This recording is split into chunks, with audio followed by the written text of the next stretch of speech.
여러분, 어느 날 지구의 바닷물이 뜨겁게 부글부글 끓어오른다고 상상해보세요. 온도가 무려 40도까지 치솟아서 물고기조차 숨을 쉴 수 없는 환경이 된 겁니다. 끔찍하죠? 그런데 이 재앙이 끝난 뒤 완전히 새로운 생물들이 나타났어요. 그리고 그 생물들이 지구를 완전히 지배하게 됐습니다. 대체 어떤 생물이 이 지옥 같은 상황을 견디고 살아남았을까요? 어떻게 그들이 새로운 시대를 열었을까요? 오늘은 2억 5천만 년 전 바다 온도가 40도가 된 날의 비밀과 그 뒤 세상을 바꾼 생명체의 이야기를 파헤쳐 보겠습니다.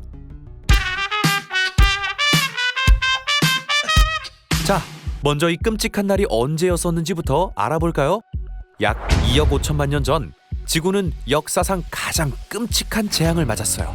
바로 페름기 대멸종입니다. 과학자들은 이걸 대량 멸종의 왕이라고 부르죠. 왜냐? 무려 지구 생물의 95%가 사라진 날이었거든요. 도대체 무슨 일이 있었던 걸까요? 시작은 화산 폭발이었어요.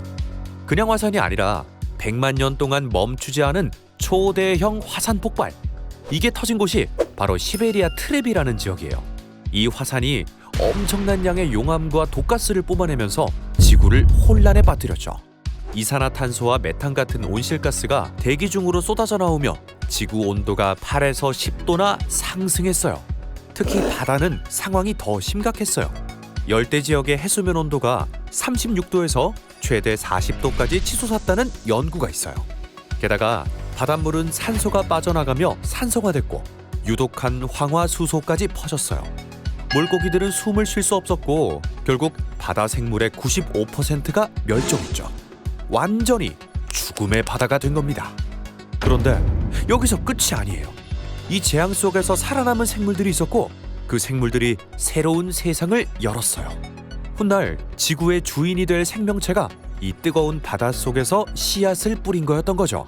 과연 누가 그 주인공일까요? 먼저 바다에서 살아남은 생물들을 잠깐 살펴볼게요. 먼저 초기 경골 어류라는 물고기들이 있었어요. 이 녀석들은 특수한 아가미를 이용해 산소 부족 속에서도 간신히 버텼죠. 얕은 바다로 도망가며 화산가스를 피했고 훗날 오늘날 물고기의 조상이 됐어요. 또 다른 생물은 우리가 화석으로 자주 보는 암모라이트예요. 단단한 껍질로 자신을 보호하면서 뜨거운 바다를 견뎌냈고 중생대 바다에서 중요한 역할을 했죠. 하지만 이 바다 생물들은 세상을 바꾼 진짜 주인공은 아니었어요.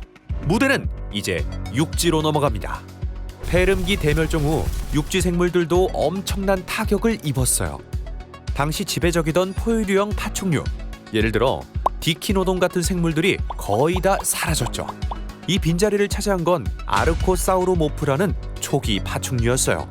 이들은 공룡과 악어의 먼 조상인데 빠른 다리와 효율적인 호흡 덕분에 극단적인 환경에서도 살아남았죠.